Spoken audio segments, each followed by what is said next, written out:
Buenas tardes, mi nombre es Antoine Farah, cursante de Ingeniería Civil en la materia Ética y Deontología Profesional y hoy les vengo a exponer sobre el Código Hammurabi. Tenemos acá. Para entrar en materia, hablemos primero un poco de qué es el Código Hammurabi. El Código Hammurabi era un conjunto de 282 leyes inscritas en una piedra. Esto por el rey de Babilonia, Hammurabi. Este conquistó y posteriormente reinó la antigua Mesopotamia.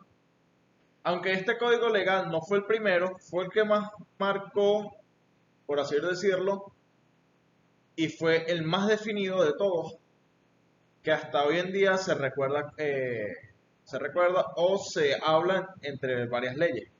El Código Hammurabi sirvió para ese objetivo, explicando a la población cómo había que comportarse para vivir bajo la paz. Todo esto bajo estas 282 leyes. Hablemos de las normas éticas del Código Hammurabi. Las normas éticas del Código Hammurabi, estas son leyes, normas y todas estas están numeradas de la primera hasta la 282, como antes mencionaba. Estas están escritas en Babilonia antiguo y fijan diversas reglas de la vida cotidiana. Entre ellas, para generalizar y no hablar de cada una de ellas, tomamos las más importantes y las reflejamos acá, ya que muchas se parecen o tienen correlación. Empecemos con la jerarquización de la sociedad. Existen tres grupos: los hombres libres, o por como dice el nombre, los Awilum, que son los mismos hombres libres, los Mosquenium, que son aquellos que se especula que podrían ser siervos, subalternos o semilibres. O sea, son los que venían debajo de los hombres libres. Y por último, los esclavos. Otras reglas fueron los precios. Muchas de las reglas entre las 282 se hablaron mucho de los precios. En esta parte, los honorarios de los médicos varían según se atienda a un hombre libre o un esclavo. Si tú atendías a un esclavo, ganabas menos dinero, tu honorario era menos, porque en esa época los esclavos no eran nada, eran un medio para que trabajen. Los esclavos trabajaban por el rey, por los jefes, ya que allá la jerarquización era muy fuerte. Los salarios varían según la naturaleza de los trabajos realizados. Por como aquí lo dice, si tú hacías un trabajo muy fuerte, ya sea para el rey, o realizabas una escultura arquitectónica, el precio influía mucho, te pagaban muy bien, eras de la clase alta en ese momento. En cambio, un esclavo trabajaba el triple y no ganaba nada. La responsabilidad profesional, que no está acá, pero es bueno mencionarla. Un arquitecto que haya construido una casa que se desplome, si él construye una casa y se desploma y mueren habitantes que estén ahí adentro, directamente el arquitecto se le da una pena de muerte, ya que antes no existía la cárcel, antes era o la muerte o era ser un esclavo. El funcionamiento judicial. La justicia la imparten los tribunales y se puede apelar por el rey. Los fallos deben plasmar por escrito. ¿Qué quiere decir esto? Si los tribunales o los jueces en ese momento, para hablar un poco más actualizado, decidían que un esclavo o cualquier persona haya tenido un fallo, si el rey, ese papel pasa al rey y si el rey lo aprueba, van directo a prisión o a los calabozos, o se volvían esclavos, o podía llegar la pena de muerte. Pero en otro caso, lo dejaban libre. Las penas. Las penas de muerte, como antes se habían nombrado, eran muy delicadas. Por lo que sea, te iban a matar. Eso era una dictadura plena de rey. Pero todas estas normas se hicieron para que todos marcharan al mismo paso y no hubiese esas partes de que uno vale más que el otro, siendo los dos esclavos. No sé si me explico bien. Y las leyes no admiten excusas ni explicaciones en caso de errores o faltas.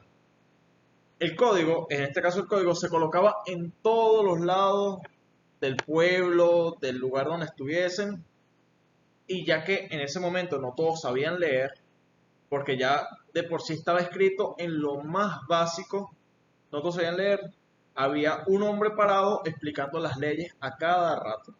Eso era así que hizo el rey, porque si vamos a tener una norma que dice que no hay excusa ni explicaciones, pues todos tienen que saber las leyes.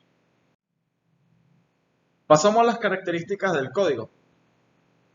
Este código está escrito en acadio para que pudiera ser leído por cualquier persona alfabetizada. Su prólogo y el epílogo, disculpen, están redactados en un lenguaje más cuidadoso y con la finalidad de glorificar al dios Babilonia y a través de él a su rey. Estaba la primera parte, que eran las normas para que todo el mundo lo supiese leer, y estaban las normas escritas, o sea, el código completo, nada más tenían acceso a los reyes y a los que decían que eran los dioses.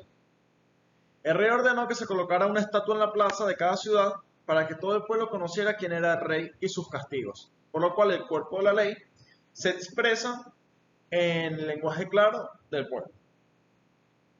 Está redactado en primera persona y relata cómo los dioses eligen a Hammurabi para que ilumine el país para asegurar el bienestar de la gente. Hammurabi se creía que él era el mejor de todos. Y con este código, él realzó más en ese momento, en la antigua Mesopotamia. Y se puede interpretar también como una gran maniobra de propaganda política y es lanzamiento al rey, ya que las leyes estaban fijadas y no se cumplían de manera sistemática. Este rey, cuando llegó, quería dar todo por todo lo que podía de él. Él llegó diciendo, aquí mando yo.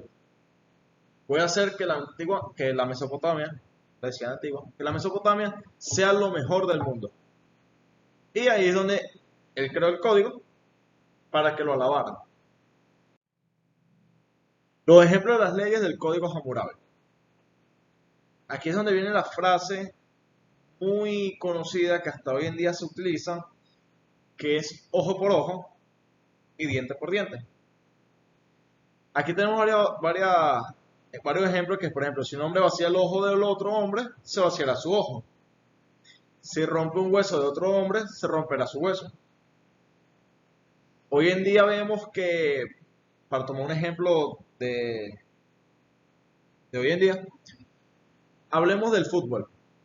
Si en el fútbol existen lesiones, si de mala suerte un futbolista lesiona a otro y le quiebra un hueso, a ese futbolista lo pasan para un cuarto y lo quiebran los huesos, porque así eran las leyes del código.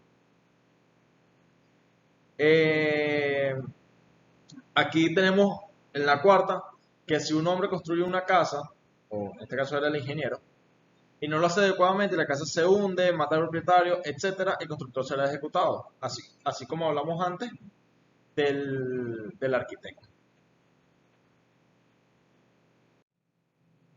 Para concluir esta exposición, hablemos de la importancia de la ingeniería en la vida contemporánea.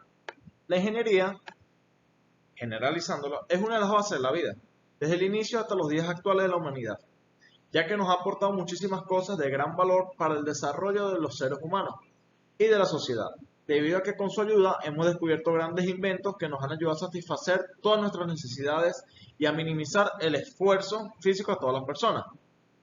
Cuando hablamos de disminuir el esfuerzo, nos referimos al gran cambio que se realizó desde la revolución industrial y que ha afectado a todas las personas hasta hoy. Hablamos de la revolución industrial porque fue donde se crearon las maquinarias que hoy en día conocemos. Fue un gran paso del hombre haber creado una máquina, por ejemplo la textil, ya que hoy en día todo lo que colocamos vienen de esas máquinas. Los ingenieros antes eran más conocidos por la parte mecánica que por la parte de construcción.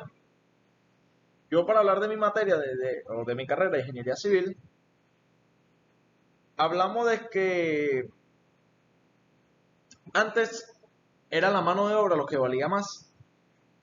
Sin embargo, la ingeniería no se quedó solo con la invención de las máquinas, sino que siguió dedicándose a la mejoría de esas máquinas en cuanto a tamaño, ahí mismo su mantenimiento y manejo. Y también vemos hoy en día las grandes construcciones arquitectónicas que se veían antes. El Coliseo Romano, esa era de la actividad contemporánea. Tenemos el Taj Mahal y entre otras ruinas que faltan por descubrir porque el impacto en ingeniería a nivel contemporáneo, a nivel mundial, fue muy bueno. Muy bueno, muy bueno. Para agregar algo más a esta importancia, quiero decir que la ingeniería como tal siempre va a seguir evolucionando. Vemos que hoy en día hasta podemos realizar unos cálculos directos en una computadora y antes no era así. Antes se construía y la ley, por ejemplo, la que decía si se cae la casa, va preso es pena de muerte para el constructor, porque antes no existían esos planos. Antes calculaban, bueno, colocamos unas columnas anchas que sean pesadas, unas vigas delgadas, un techo también delgado, y así es como ellos se mantenían. Pero ya hoy en día todo eso cambió. Muchas gracias, esta fue toda mi exposición.